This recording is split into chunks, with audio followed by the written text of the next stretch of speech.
Le 1417, Madame Taurine. Oui, ça sera moi. D'accord. En 2018, la dotation globale vis-à-vis des collectivités territoriales était à 26,96. Vous la fixez maintenant à 26,95. Si on regarde l'inflation et l'augmentation de la population, c'est en réalité une baisse de 467 millions d'euros, soit une diminution de 1,7%. Dans un contexte global où, entre 2017 et 2018, il y a déjà eu une diminution de 3,9 milliards. Donc je pense que c'est plus supportable de transférer l'austérité sur les collectivités territoriales. C'est pour ça que nous proposons cet amendement qui permet justement de remettre la dotation globale de fonctionnement au niveau de ce qu'elle devrait être en tenant compte de l'inflation et de l'augmentation de la population. Merci. 1398, Monsieur Coquerel. Oui. Attendez, monsieur. Bon, allez-y, j'y rappelle. Allez, ouais, Monsieur Coquerel. Merci. Dans l'ordre. C'est un amendement qui propose que le mécanisme de minoration des dotations de compensation de suppression de la fiscalité locale n'affecte en aucun cas les budgets des communes, départements et régions. Alors, on rappelle une chose d'abord, c'est que la DCRTP n'est autre que le dédommagement de l'État en fonction de transferts de compétences.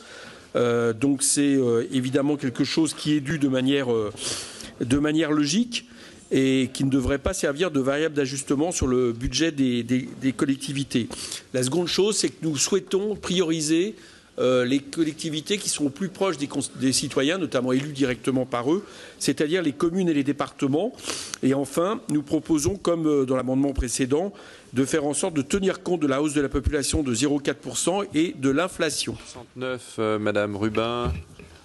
Oui. Monsieur Coquerel. C'est un amendement vertueux qui vise à faire en sorte que on augmente la contribution aux régions de la contribution de l'État en matière de transport pour réseau ferré, lignes intercités, transport ferroviaire des marchandises.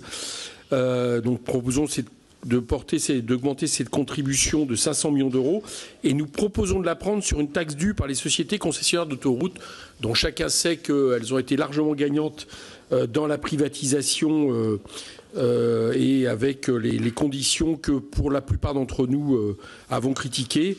Donc il nous semble que non seulement ça serait logique que les entreprises d'autoroutes financent des moyens de transport plus écologiques, mais en plus de ça, vu les problématiques d'émissions de gaz à effet de serre, il nous semble que écologiquement c'est nécessaire. Merci.